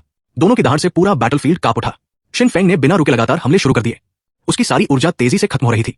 उसे पता था, अगर लड़ाई जल्दी खत्म नहीं हुई तो मरने वाला वो खुद होगा। उसने तुरंत 9 तलवारों को नियंत्रित किया और ड्रैगन के शरीर के अंदर हमला शुरू कर दिया। फ्लड ड्रैगन दर्द से पागल होने लगा। उसका विशाल शरीर कांपने लगा। आखिरकार उसका संतुलन बिगड़ गया और वो आसमान से नीचे गिरने लगा। लेकिन मरने से पहले उसने अपनी आखिरी ताकत इकट्ठा की। उसकी विशाल पूंछ सीधे शिन फेंग की तरफ आई। शिन फेंग की आंखें सिकुड़ गई। उसने पूरी ताकत से यूलान और तियान जुन को पीछे धक्का दिया। धड़ाम, अगले ही पल उसकी छाती की हड्डियां टूट गई। अंदरूनी अंग तक घायल हो गए। वो कई मीटर दूर जाकर चट्टान से टकराया। तियान जुन तुरंत उसकी तरफ भागा। अगर शिन फेंग उसे नहीं बचाता तो वो अभी मर चुका होता। लेकिन शिन फेंग दर्द में भी सिर्फ एक बात बोला, भागो जल्दी। उसे पता था कि ड्रैगन की मौत की खबर जल्द फैल जाएगी और फिर हर कोई यहां पहुंच जाएगा। वो किसी तरह उठा और मरते हुए फ्लड ड्रैगन को अपने स्टोरेज स्पेस में डाल लिया। ड्रैगन अंतिम सांसों में दर्द से कराह रहा था, लेकिन शिन फेंग ने उसे संभलने का मौका तक नहीं दिया। फिर यूलान और तियान जुन उसे सहारा देकर वहां से भाग निकले। उधर दूसरी तरफ फ्लड ड्रैगन पॉन्ड में फेंग चांग आखिरकार दूसरे ड्रैगन को हराने में सफल हो चुका था। उसने ड्रैगन पर्ल निकाल ली। ड्रैगन बेबस आंखों से उसे देखता रह गया। फेंग चांग पागलों की तरह हंसने लगा। उसने कल्पना करनी शुरू की कि कैसे वो शिन फेंग को पकड़कर उसका अपमान करेगा। लेकिन तभी दूर से एक और ड्रैगन की मौत की दहाड़ सुनाई दी। फेंग चांग का चेहरा तुरंत बदल गया। उसने जल्दी से रैंकिंग जेड निकाली और अगले ही पल उसकी आंखें फटी रह गई। पहले स्थान पर अब उसका नाम नहीं था। उसकी जगह लिखा था एक्साइन फेंग। फेंग चांग के मुंह से सीधे खून निकल गया। उसका दांव हाथ फिर से हिल चुका था। वो समझ ही नहीं पा रहा था। हर बार जब उसे लगता है कि जीत उसकी है, तभी शिन फेंग आकर सब छीन क्यों लेता है। अब उसके मन में सिर्फ एक ही विचार बचा था, शिन फेंग जरूर घायल होगा। अगर मैं अभी उसे ढूंढ लूं तो ड्रैगन पर्ल भी मेरी होगी और बदला भी पूरा हो जाएगा। उधर शिन फेंग एक छिपी हुई गुफा में अपने घावों को संभालने की कोशिश कर रहा था। हालांकि उसने ड्रैगन को मार दिया था, लेकिन इस लड़ाई की कीमत भी बहुत भारी थी। हालांकि ड्रैगन की पूंछ का हमला सीधा नहीं लगा था। फिर भी शिन फेंग की हालत बेहद खराब थी। उसे पूरी तरह ठीक होने के लिए कम से कम एक रात चाहिए थी। तभी सिस्टम की आवाज गूंजी। चोजन वन को प्रेशर रिफाइन करने से रोकने पर रिवॉर्ड प्राप्त। फेंग चंग का दाव हाथ हिलाने पर अतिरिक्त विलन पॉइंट्स प्राप्त। शिन फेंग मुस्कुराया, लेकिन फिर उसके मन में एक सवाल आया। फेंग चांग तो मुझसे नफरत करता है, लेकिन यूलान क्यों नहीं? उसे समझ नहीं आ रहा था कि एक चोजन डॉटर होकर भी यूलान उससे इतनी नफरत क्यों नहीं करती। कुछ देर बाद यूलान उठी और बोली, मैं खाने के लिए कुछ लेकर आती हूं। फिर उसने तियान जुन से कहा, तुम यहां रहो और शिन फेंग की रक्षा करो। तियान जुन थोड़ा परेशान दिखा, लेकिन यूलान पूरी आत्मविश्वास से बोली, इस बैटलफील्ड में कोई मुझे आसानी से नुकसान नहीं पहुंचा सकता। उधर गुफा के अंदर शिन फेंग सिस्टम इंटरफेस देख रहा था। उसके पास लगभग 3 लाख विलन पॉइंट्स बचे थे। कुछ सोचने के बाद उसने एनलाइटमेंट ऑरा खरीदने का फैसला किया, लेकिन तभी सिस्टम ने एक और विकल्प दिखाया, 10,000x enlightenment aura. Shin Feng की आंखें चमक उठीं। उसने तुरंत उसे एक्टिवेट कर दिया। अगले ही पल उसे लगा जैसे बिजली सीधे उसके दिमाग में उतर गई हो। उसकी सोचने की क्षमता कई हजार गुना बढ़ गई। दुनिया उसे अलग नजर आने लगी। वो एक साथ कई टेक्निक्स को समझने लगा। तय yin yang light, supreme heaven bone, great rivers sword technique और हेवनली ड्रैगन आर्ट्स। उसका कल्टीवेशन तेजी से आगे बढ़ने लगा। सुबह होने पर यूलान और शाओबाई ढेर सारे फल लेकर लौट रहे थे, लेकिन अचानक हवा को चीरती हुई एक तीर निकली। छन, तीर सीधे यूलान के हाथ में जा लगी। भयानक दर्द से वो पीछे जा गिरी। दूर खड़ा हमलावर मुस्कुरा रहा था। वो काफी समय से यूलान पर नजर रखे हुए था, लेकिन उसे मौका नहीं मिल रहा था। आज आखिर वो अकेली मिली थी, लेकिन जब वो पास पहुंचा तो यूलान गायब थी। सिर्फ जमीन पर बिखरे फल पड़े थे। उधर शाओबाई किसी तरह यूलान को घसीटते हुए गुफा तक वापस ला रहा था। तीर में जहर लगा था। यूलान की आंखें धुंधली होने लगी। उसका शरीर जवाब दे रहा था। आखिरी पल में उसे महसूस हुआ कि किसी ने उसे संभाल लिया है। फिर शिन फेंग की आवाज सुनाई दी, चोजन डॉटर होकर भी इतनी आसानी से एम्बुश में फंस गई। तभी सिस्टम फिर गूंजा, चॉइस मिशन ट्रिगर्ड, दूरी बनाओ और अनदेखा करो। उसे खत्म कर दो, उसका जहर निकालकर मदद करो। तीसरे विकल्प का रिवॉर्ड था 100 poisons immunity physique. Shin Feng ने सिस्टम की तरफ देखकर हल्की मुस्कान दी। उसे समझ आ गया था सिस्टम आखिर उससे क्या करवाना चाहता है। शिन फेंग ने सिस्टम की तरफ देखकर गहरी सांस ली। उसे समझ आ गया था कि सिस्टम फिर उसे अजीब विकल्पों में फंसाने की कोशिश कर रहा है, लेकिन आखिरकार उसने तीसरा विकल्प चुना, यूलान को बचाना। उसने तुरंत उसके शरीर से जहर निकालना शुरू किया। मून गॉड पैलेस में सीखी हुई चिकित्सा कला की वजह से शिन फेंग को ऐसे जहरों का अच्छा ज्ञान था। कुछ ही देर में यूलान की सांसें स्थिर होने लगी। उसे देखकर शिन फेंग ने राहत की सांस ली। फिर हमेशा की तरह उसकी शरारती आदत जाग उठी। वो मुस्कुराते हुए बोला, इतनी मुश्किल से बचाया है, कुछ यादगार तो बनती है। तभी सिस्टम फिर गूंजा, चोजन डॉटर से लाभ प्राप्त, 1 lakh villain points rewarded. Shin Feng खुद चौंक गया, इतने पॉइंट्स? ये तो लड़ाई से भी आसान है। उसी समय यूलान धीरे धीरे होश में आई। उसने महसूस किया कि कोई उसके पास बैठा है। जैसे ही उसकी नजर शिन फेंग पर पड़ी, वो तुरंत सतर्क हो गई। तुम यहां क्या कर रहे हो? शिन फेंग ने तुरंत जवाब दिया, तुम्हें बचा रहा था।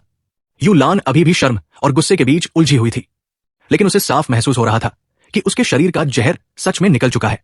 वो कुछ पल चुप रही, फिर धीरे से बोली, तो तुमने मेरी जान बचाई? शिन फेंग ने मुस्कुराकर सिर हिलाया, फिर हमेशा की तरह नाटक शुरू कर दिया। मैंने अपनी सारी ताकत लगा दी। अगर कोई मेरा कंधा दबा देता तो शायद मैं बच जाता। यूलान ने उसे घूरा, लेकिन आखिरकार उसके पास बैठ गई। वो धीरे धीरे उसकी चोटों की जांच करने लगी। शिन फेंग ने तुरंत आराम वाला चेहरा बना लिया।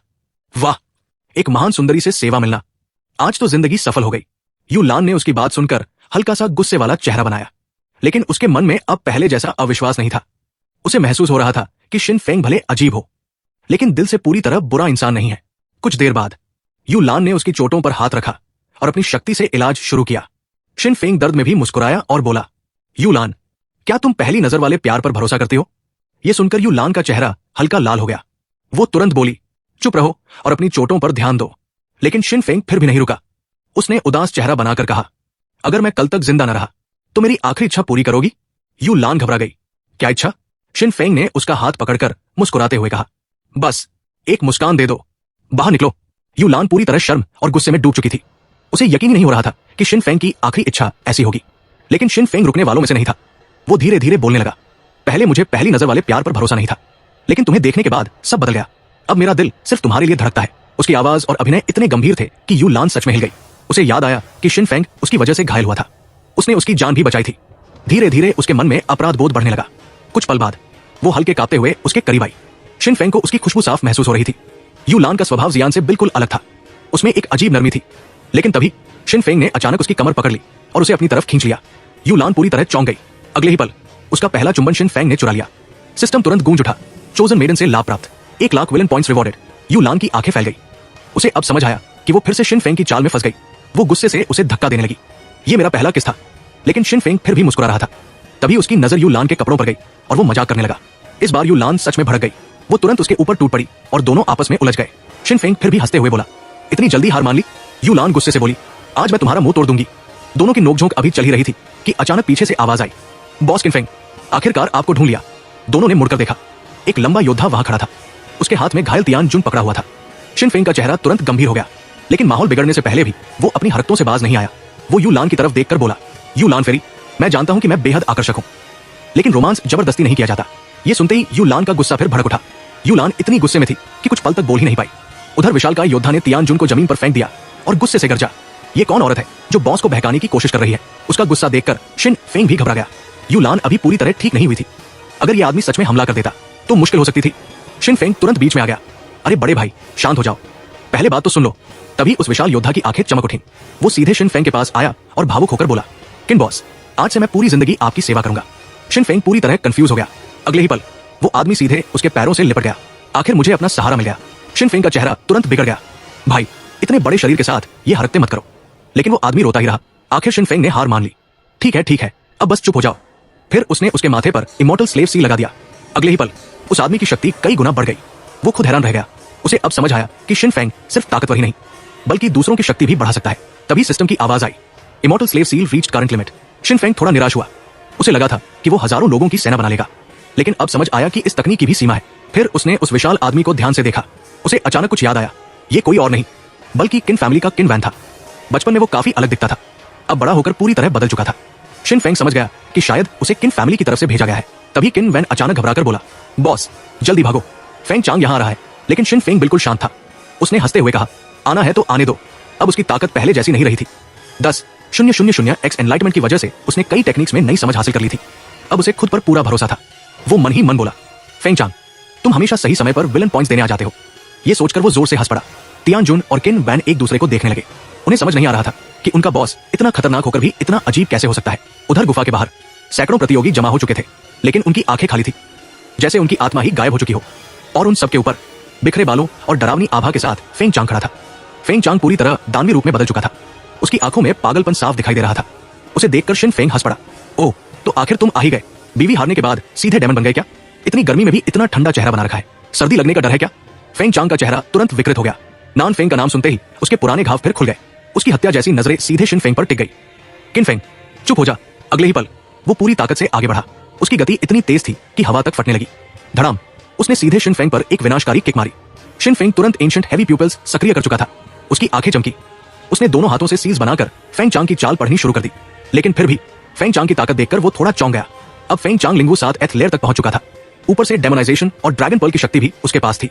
फिर भी उसकी ताकत शिन फेंग के बराबर कैसे हो सकती थी? फेंग चांग खुद भी हैरान था। उसे समझ नहीं आ रहा था कि कल ही ड्रैगन मारने वाला शिन फेंग आज इतनी आसानी से कैसे लड़ रहा है। क्या वो घायल नहीं हुआ था? मैं ये मानने वाला नहीं हूं। फेंग चांग दहाड़ा, लेकिन अगले ही सेकंड शिन फेंग ने उसका पैर पकड़ लिया और हल की तरह उसे जमीन पर पटकना शुरू कर दिया। धड़ाम धड़ाम धड़ाम, लगातार कई बार जमीन फटती गई। फेंग चांग सीधे एक गहरे गड्ढे में जा गिरा। उसका दिमाग पूरी तरह सुन्न हो चुका था। उसे समझ ही नहीं आ रहा था कि शिन फेंग इतना शक्तिशाली कब बन गया। लेकिन फेंग चांग हार मानने वालों में से नहीं था। वो दहाड़ते हुए फिर उठा, अपने पैरों से जमीन तोड़ी और पल भर में 10 मीटर दूर जा पहुंचा। अब उसे लगने लगा कि शिन फेंग सिर्फ ब्रूट फोर्स में मजबूत है। अगर बात टेक्निक्स की हो तो जीत उसी की होगी। उधर शिन फेंग बिल्कुल शांत था। उसने होंठ भींचे और अचानक उसके 7-8 क्लोन्स मैदान में दिखाई देने लगे। हर दिशा में शिन फेंग ही शिन फेंग था। फेंग चांग तुरंत सतर्क हो गया। उसे महसूस हो गया कि ये टेक्निक साधारण नहीं है। उसने पूरी स्पिरिचुअल पावर विस्फोटित कर दी। बैंगनी आभा उसके शरीर से निकलकर आसमान तक पहुंच गई। वो सीधे शिन फेंग की ओर टूट पड़ा। इस बार उसने तय कर लिया था, सीधी ताकत की भिड़ंत होगी। देखते हैं कौन ज्यादा मजबूत है। शिन फेंग की आंखें बिजली जैसी चमक उठी। उसने वॉइड गॉड स्वॉर्ड निकाली। तलवार हवा में घूमी जैसे कोई ड्रैगन उड़ रहा हो। अगले ही पल तलवार की रोशनी और फेंग चांग की बैंगनी शक्ति टकरा गई। धड़ाम, भयानक ऊर्जा विस्फोट पूरे जंगल में फैल गया। पेड़ उखड़ गए, धरती फट गई, हवा चीखने लगी। तियान जुन और वान मा दूर खड़े कांप रहे थे। ये सच में एंट्री दांव की लड़ाई है। हम लोग तो इतने शक्तिशाली बिल्कुल नहीं लगते। बाहर बैठे दर्शक पूरी तरह उत्साहित हो चुके थे। हर कोई इस लड़ाई को अंतिम युद्ध की तरह देख रहा था। लेकिन तभी फेंग चांग ने शिन फेंग की स्वॉर्ड रॉड टेक्निक रोक दी। उसके चेहरे पर पागल मुस्कान आ गई। उसे पता था शिन फेंग की सबसे खतरनाक चाल यही है। अगर उसे लगातार हमला करने का मौका न मिले तो जीत उसकी होगी। फेंग चांग तुरंत बिना रुके आगे बढ़ा। उसने अपने नियंत्रण में मौजूद कॉन्टेस्टेंट्स को भी हमला करने का आदेश दे दिया। अब मैदान पूरी तरह अराजक हो चुका था। तियान जुन और वान मा पूरी ताकत से आगे बढ़े। दोनों अपने मालिक की रक्षा करने के लिए जान लगाने को तैयार थे। उनकी गर्जनाएं पूरे मैदान में गूंज रही थी। उधर फेंग चांग के नियंत्रण में मौजूद कॉन्टेस्टेंट्स बिना किसी डर के पागलों की तरह हमला कर रहे थे। अगर तियान जुन और वान मा समय पर नहीं पहुंचते तो स्थिति बेहद खराब हो सकती थी।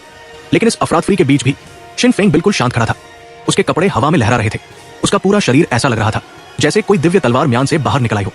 अचानक चारों ओर तलवारों की आवाज गूंजने लगी, जैसे हजारों तलवारें अपने राजा का स्वागत कर रही हों। हवा कांप उठी, धरती हिलने लगी और फिर एक विशाल तलवारों की नदी आसमान से उतरती दिखाई दी। अनगिनत स्वॉर्ड क्यूआई मिलकर एक भयानक बाढ़ जैसी बन चुकी थी। Great harmony sword. फेंग चांग की आंखें फैल गई, उसका दिल जोर से कांप उठा। ये कैसे संभव है? मैं डीमन एज हो चुका हूं, फिर भी मैं इसके सामने दब क्यों रहा हूं? उधर यिनमिंग डायनेस्टी के दर्शक पूरी तरह स्तब्ध थे। हर कोई उस भयानक स्वॉर्ड डोमेन को देखकर कांप उठा। युए शुआन भी अवाक थी।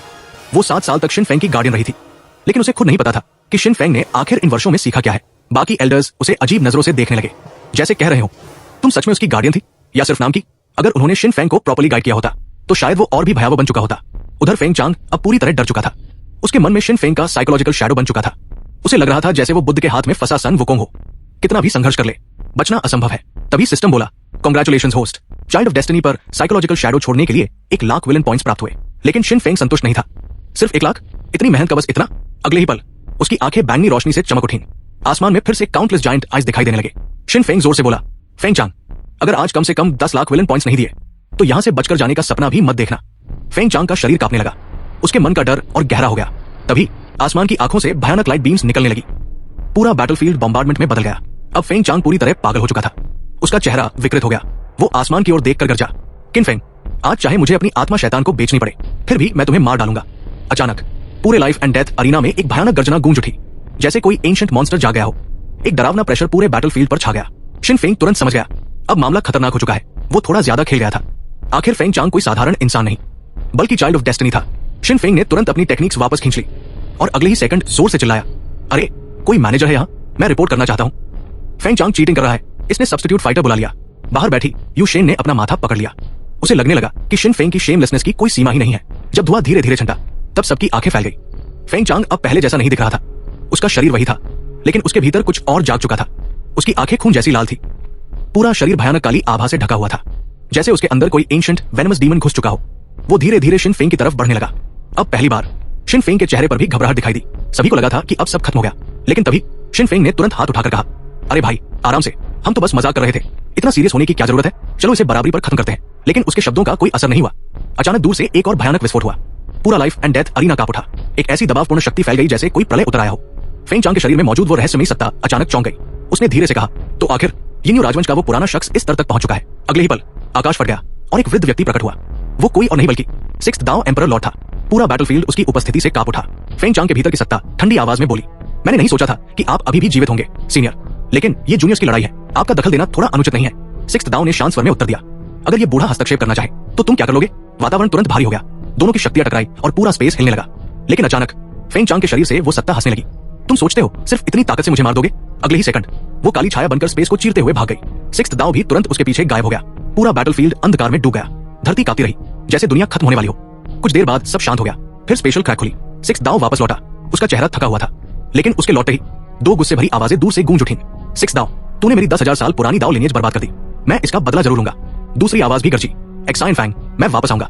उधर शिन फेंग आराम से अपनी छोटी नोटबुक निकाल चुका था। वो कुछ लिखने लगा। आज के दिन 6th दाओ ने मेरे दुश्मन को कमजोर कर दिया, जिससे मेरी कल्टीवेशन एक्सपीरियंस खराब हो गई। Compensation 1 billion supreme spirit stones. उसे देखकर सबका सिर घूम गया। इतनी बड़ी घटना के बाद भी ये आदमी पैसे मांग रहा था। उधर फेंग चांग के नियंत्रण से मुक्त हुए कॉन्टेस्टेंट्स धीरे धीरे होश में आने लगे। चारों तरफ लाशें बिखरी थी। सबको याद आने लगा कि कैसे वे उसके कंट्रोल में पागलों की तरह लड़ रहे थे। हर किसी की रीढ़ में ठंडक दौड़ गई। वे शुक्र मना रहे थे कि अभी तक जिंदा है। लेकिन तभी एक आवाज ऊपर से गूंजी, लाइन बनाओ। सबने ऊपर देखा। जियाओ बाई एक पत्थर पर खड़ा था। सीना ताने हुए उसने घोषणा की, मैं हूं handsome and talented rabbit number 8, justice और विजडम का प्रतीक। अब यंग मास्टर किन ने तुम सबको बचाया है, तो प्रोटेक्शन फीस दो। और लड़कियां अपनी लॉयल्टी साबित करने के लिए तैयार हैं। एक युवक गुस्से में बोला, तुम लोग बहुत ज्यादा कर रहे हो। धड़ाम, तियानजुन पीछे से आगे आया। उसने अपना विशाल हथौड़ा जमीन पर पटका। धरती फट गई। जियाओ बाई ने गर्व से कहा, हाँ हम ऐसे ही काम करते हैं। युवक तुरंत चुप हो गया। अब किसी की हिम्मत नहीं थी विरोध करने की। तभी एक लड़की शर्माते हुए आगे आई। क्या मुझे यंग मास्टर किंग की कॉन्क्यूबाइन बनने का मौका मिल सकता है? जियाओ बाई ने उसे ऊपर से नीचे तक देखा, फिर सिर हिलाया, नहीं, टू स्मॉल, नेक्स्ट। फिर एक बेहद आकर्षक लड़की आगे आई। वो शर्माकर बोली, तो मैं। जियाओ बाई तुरंत पीछे हट गया, बहुत बड़ी, मैं दम घुटने से मर जाऊंगा। उधर पास में छिपी युलान ये सब देख रही थी। उसने गुस्से में पेड़ पर मुक्का मार दिया। धड़ाम, पेड़ में बड़ा गड्ढा बन गया। उसका चेहरा लाल हो चुका था। निकृष्ट आदमी, पहले मेरा पहला किस चुराया और अब बाहर खुलेआम ऐसी हरकतें कर रहा है। उधर युलान गुस्से से भरी हुई थी। पहले मेरा पहला किस चुराया और अब खुलेआम कॉन्क्यूबाइंस भर्ती कर रहा है। कितना बड़ा पाखंडी है ये। लेकिन इस सबसे बेखबर शिन फेंग गुफा के अंदर बैठा सिस्टम को पुकार रहा था। सिस्टम, लॉटरी ड्रॉ तैयार करो। तभी सिस्टम लगातार वार्निंग देने लगा, फेवर डॉटर ऑफ हेवन की गुडविल घट रही है। -1, -2, -3। शिन फेंग पूरी तरह कंफ्यूज हो गया। आखिर वो क्या रहा है? वो तुरंत गुफा से बाहर निकला, लेकिन बाहर का नजारा देखकर उसकी आंखें फटी रह गई। जियाओ बाई ऊंचे मंच पर बैठा था। चारों तरफ खूबसूरत लड़कियां खड़ी थी। जियाओ बाई गर्व से बोला, यंग मास्टर किन, आज रात मेरी बहनें और मैं आपकी सेवा करेंगे। फिर उसने मुड़कर शिन फेंग की तरफ देखा। मास्टर, मैंने अच्छा काम किया ना? शिन फेंग का मन किया वही उसे मार डाले। अब उसे समझ आया कि यू लान की गुडविल इतनी तेजी से क्यों गिर रही थी, लेकिन सामने इतने लोग थे इसलिए वो कुछ कर नहीं सका। उसने तुरंत दूरी बनाते हुए कहा, एसीपी, मैं तुम्हें जानता तक नहीं, आगे से मुझे मास्टर मत कहना। जियाओ बाई पूरी तरह कंफ्यूज रह गया। मास्टर तो खुद पैसे और लड़कियों के पीछे भागते हैं, फिर अचानक ये बदलाव क्यों? शिन फेंग ने हल्की खांसी की। उसे समझ आ गया था कि अब रेपुटेशन बचानी पड़ेगी। वो गंभीर चेहरा बनाकर बकवास शुरू कर दिया। पैसों से प्रेम करना एक सज्जन व्यक्ति का गुण है, क्योंकि सज्जन आदमी को धन का महत्व समझना चाहिए और सुंदरता पसंद करना मानव स्वभाव है। जो सुंदरता पसंद नहीं करता वो मानवता के खिलाफ है। अंत में उसने पूरा दोष जियाओ बाई पर डाल दिया और इस तरह लड़कियों की नजरों में अपनी इमेज बचा ली। फिर मौका देखकर उसने एक लड़की को अपनी बाहों में खींच लिया। ये हमारी किस्मत है कि हम मिले। मैं इस ट्रायल में तुम्हारी रक्षा करूंगा, लेकिन मेरा दिल पहले ही किसी और का है, इसलिए मैं तुमसे कोई वादा नहीं कर सकता। जब हम यहाँ से बाहर निकलेंगे तो ऐसे बिछड़ जाएंगे जैसे कभी मिले ही नहीं। उसकी स्वीट टॉक तुरंत असर कर गई। लड़की शर्मा गई। सब कहते हैं आप कोल्ड है, लेकिन सिर्फ मैं जानती हूँ कि आपका दिल कितना दयालु है। मेरे पास लौटाने के लिए कुछ नहीं, इसलिए कृपया मेरा किस स्वीकार कीजिए। लड़की ने शर्माते हुए उसके गाल पर किस कर दिया। तभी सिस्टम बोला, तर्कसंगत और उचित तरीके से लड़की का फायदा उठाने पर 500 विलन पॉइंट्स प्राप्त हुए। शिन फेंग की आंखें चमक उठी। फिर वो दूसरी लड़की की तरफ बढ़ गया। सिस्टम फिर बोला, 500 विलन पॉइंट्स प्राप्त हुए। धीरे धीरे पूरा बैटलफील्ड लाइन में बदल गया। एक के बाद एक लड़कियां शिन फेंग को किस करने लगी और सिस्टम लगातार रिवॉर्ड नोटिफिकेशंस देता रहा। उधर पेड़ के पीछे छिपी यू लान सब देख रही थी। वो गहरी सोच में पड़ गई। क्या मैंने उसे फिर गलत समझ लिया? तभी सिस्टम ने नोटिफिकेशन दिया, फेवर डॉटर ऑफ हेवन की गुडविल 3 पॉइंट्स बढ़ी। शिन फेंग अंदर ही अंदर खुश हो गया। Mission accomplished. फिर उसने सबकी तरफ देखकर कहा, क्वालिफाइंग राउंड खत्म होने में सिर्फ 2 घंटे बचे हैं। अगर तुम लोग सिर्फ सर्वाइव करना चाहते हो तो यही रहो, मैं तुम्हारी सुरक्षा की गारंटी देता हूँ। लेकिन अगर फेम और अपॉर्चुनिटीज चाहिए तो जा सकते हो। इतना कहकर वो बड़े ही मैजेस्टिक अंदाज में वापस गुफा में चला गया। लेकिन अंदर पहुंचते ही उसकी असली शक्ल बाहर आ गई। वो अपने चेहरे पर लगे लिपस्टिक मार्क्स रगड़ते हुए बोला, लगता है मुझ में भी काफी टैलेंट है, फायदा भी हो रहा है और विलन पॉइंट्स भी मिल रहे हैं। फिर उसने सिस्टम को पुकारा, लॉटरी व्हील घुमाओ। तुरंत फेमिलियर स्पिनिंग व्हील दिखाई दिया।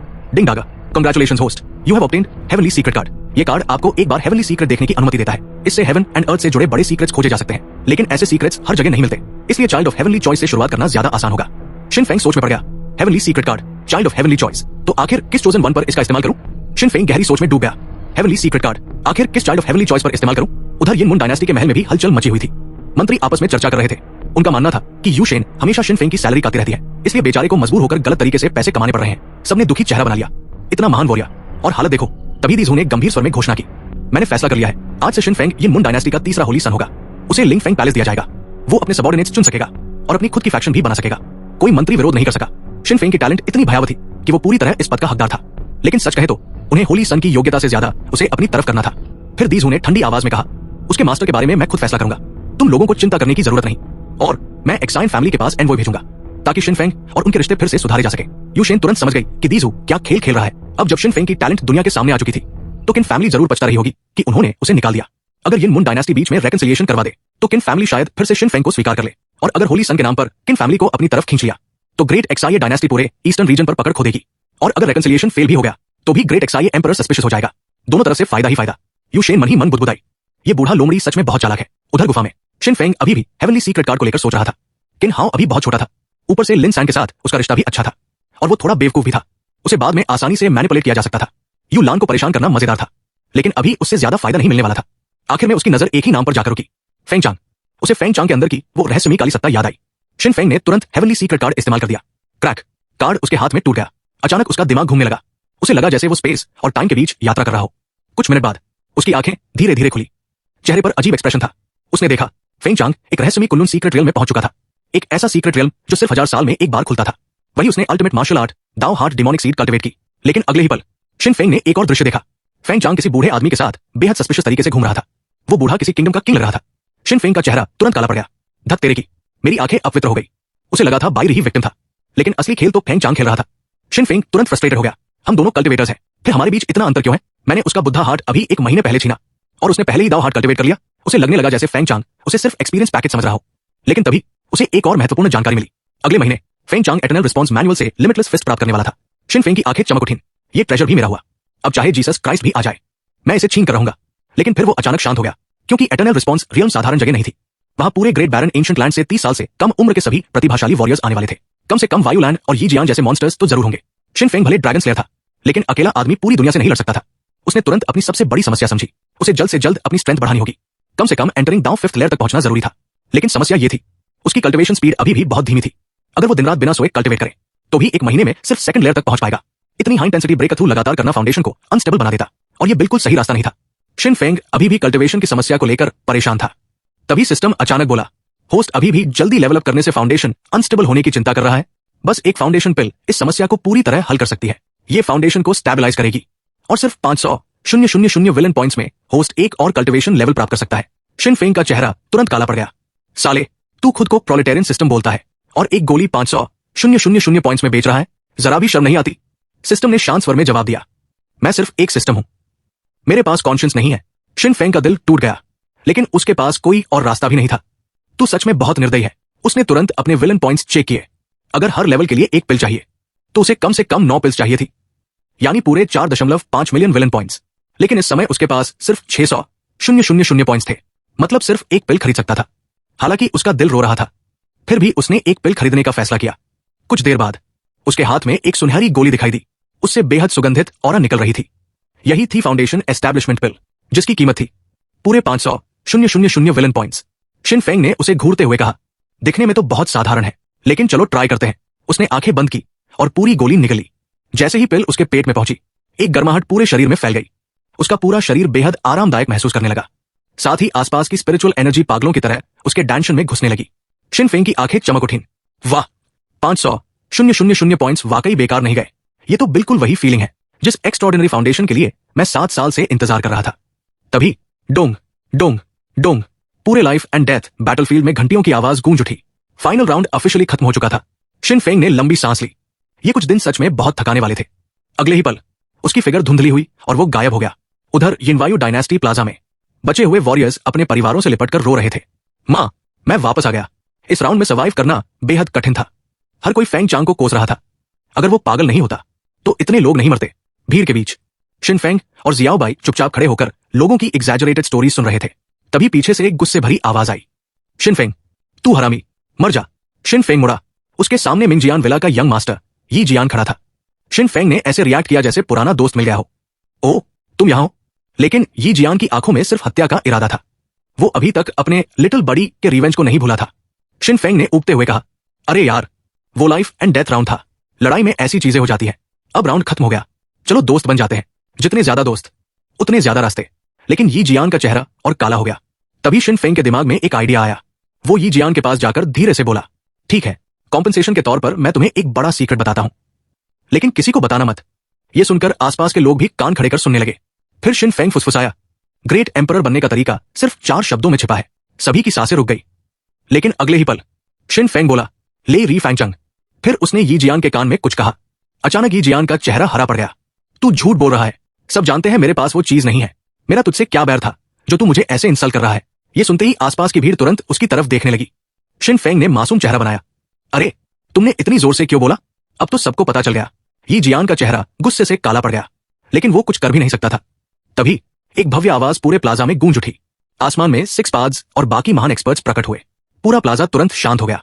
सिक्स पाद्स ने गंभीर स्वर में घोषणा की, मैं घोषणा करता हूं कि इस लाइफ एंड डेथ राउंड का अंत हो चुका है। लेडर बोर्ड के टॉप 1000 प्रतिभागी हेवनली हॉन्ग एकेडमी में प्रवेश करेंगे। सभा में मौजूद सभी लोग जोरदार तालियों से उन प्रतिभागियों को बधाई देने लगे जिन्होंने टॉप 1000 में जगह बनाई थी। हर किसी की आंखों में जलन और ईर्ष्या साफ दिख रही थी।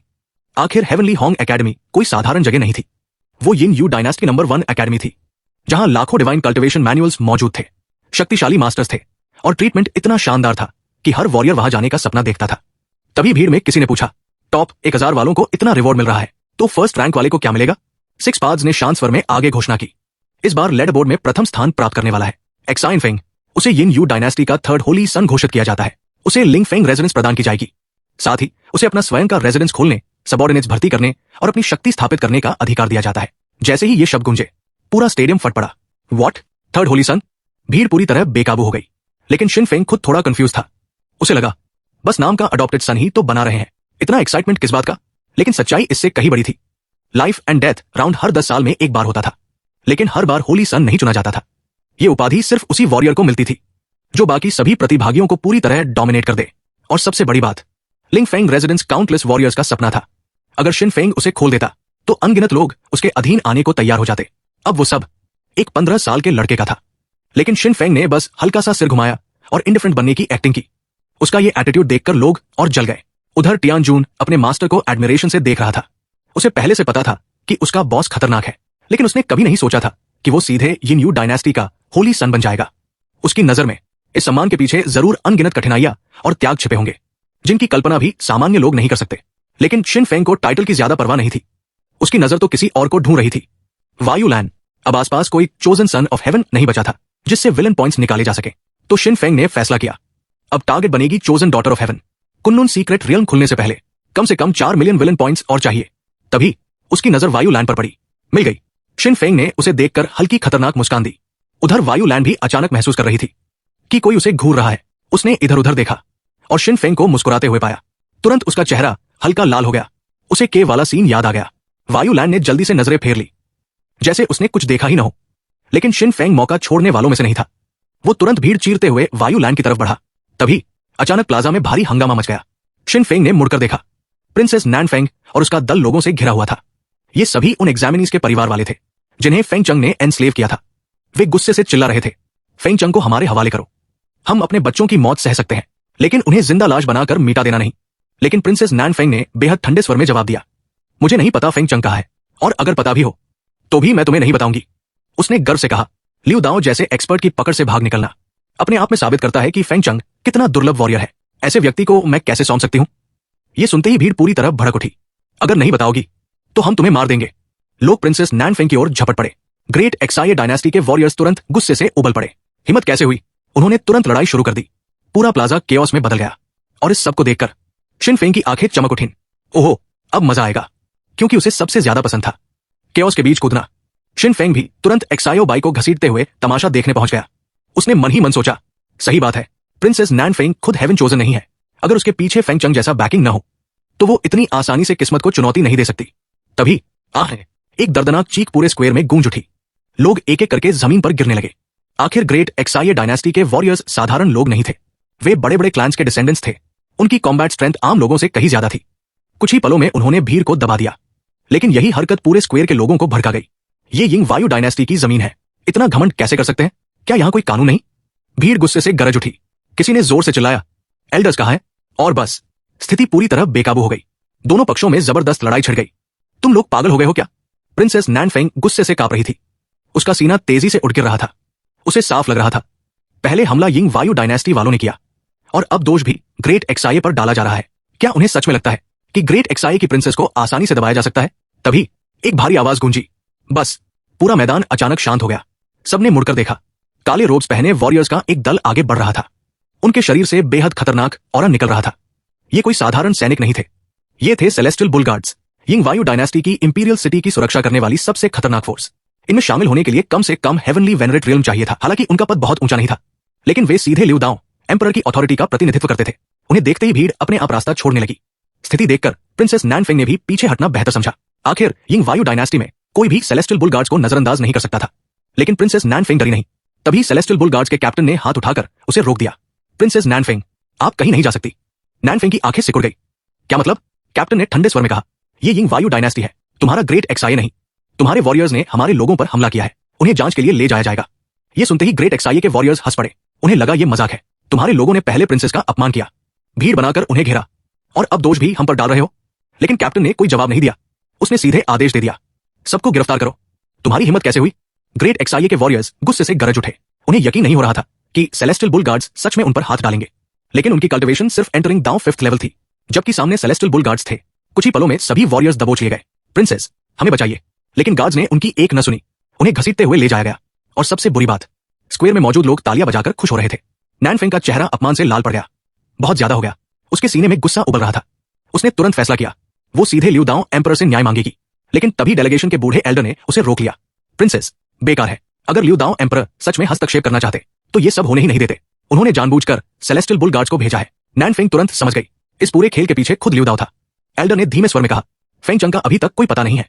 हमारे पास अब यहाँ रुकने का कोई कारण नहीं बचा, बल्कि यहाँ रहना अब खतरनाक हो सकता है। हमें तुरंत ग्रेट एक्साई लौट जाना चाहिए। लेकिन नैन फेंग का चेहरा बेहद भारी हो गया। वो इस तरह वापस नहीं जाना चाहती थी। उसे एक मिशन के साथ भेजा गया था, और अब ना मिशन पूरा हुआ, ना फेंग चंग मिला, ऊपर से पूरी डेलीगेशन का अपमान हो गया। ग्रेट एक्साई लौटने के बाद अगर ये खबर बाहर फैलती तो बड़े बड़े क्लैंस जरूर भड़क उठते। उस समय इवन अगर एम्परर अपनी बेटी नैन फेंग से कितना भी प्यार करता हो, उसे जनता को शांत करने के लिए कोल्ड पैलेस में भेजना पड़ सकता था। डेलीगेशन का बूढ़ा एल्डर सिर पकड़कर बैठ गया। उन्हें यिंग वायु डायनेस्टी के अंदर किसी का सपोर्ट नहीं था। बिना इन्फ्लुएंस के वो लिu दाओ एम्परर पर दबाव कैसे डालते। तभी प्रिंसेस नैन फेंग की नजर अचानक एक परिचित चेहरे पर पड़ी। एक्साइन फेंग अब वो यिन वायु डायनेस्टी का थर्ड होली सन बन चुका था। अगर कोई लिu दाओ का फैसला बदल सकता था तो शायद वही था। लेकिन बूढ़ा एल्डर तुरंत घबरा गया। प्रिंसेस, बिल्कुल नहीं। उस दुष्ट एक्साइन फेंग के पास जाना सीधे बाघ के मुंह में जाने जैसा है। लेकिन नैन फेंग ने फैसला कर लिया था, वो खुद एक्साइन फेंग से मदद मांगेगी। कुछ देर बाद प्रिंसेस नैन फेंग एक्साइन फेंग के सामने खड़ी थी। उसके चेहरे पर झुंझलाहट साफ थी। तुम कमीने हो, मुझे पता है तुम खतरनाक हो, लेकिन उससे भी ज्यादा डरावना यह है कि मुझे तुमसे मदद मांगनी पड़ रही है। ग्रेट एक्साई वापस लौटने के लिए उसे कोई बहाना चाहिए था, और फिलहाल वो सिर्फ एक्साइन फेंग ही दे सकता था। एक्साइन फेंग ने उसे ऊपर से नीचे तक देखा और होंठ मोड़ दिए। किसी से मदद मांगते समय यही एटीट्यूड होता है तुम्हारा? असल में एक्साइन फेंग थोड़ा सरप्राइज था कि नैन फेंग खुद उसके पास आई। लेकिन तभी system notification, SID quest SHIVATD CHOSN1 के दिल की व्हाइट मून लाइट को ह्यूमिलिएट करो। REWRD 1,00,000 villain points. Shin Feng की आंखें तुरंत चमक उठीं। ओहो, विलन पॉइंट्स, तो अब बात की जा सकती है। उसने विलन जैसी हंसी छोड़ी। हाँ, तुम्हारी मदद करना इम्पॉसिबल नहीं है, लेकिन तुम्हें पता है ना, मैं मुफ्त में काम नहीं करता। नैन फेंग ने दांत भींच लिए। जो चाहिए बोलो, मैं मान जाऊंगी। ये सुनकर एक्साइन फेंग और खुश हो गया। लगता है प्रिंसेस में बैकबोन तो है। फिर उसने धीरे से कहा, आज रात मेरे रेजिडेंस पर आ जाना, बाकी बात वही होगी। उस रात प्रिंसेस नैन फेंग वादे के मुताबिक एक्साइन फेंग के रेजिडेंस पहुंची। हालांकि वो बेहद अनईजी थी, लेकिन फेंग चंग और बाकी वॉरियर्स को बचाने के लिए उसे सब सहना था। उसने वही शॉर्ट रिवीलिंग ड्रेस पहन रखी थी जो एक्साइन फेंग ने उसे दी थी। ठंडी हवा उसकी स्किन से टकरा रही थी। उसका चेहरा शर्म से लाल हो रहा था। उसे ऐसा लग रहा था जैसे कोई उसके पूरे शरीर को गुदगुदा रहा हो।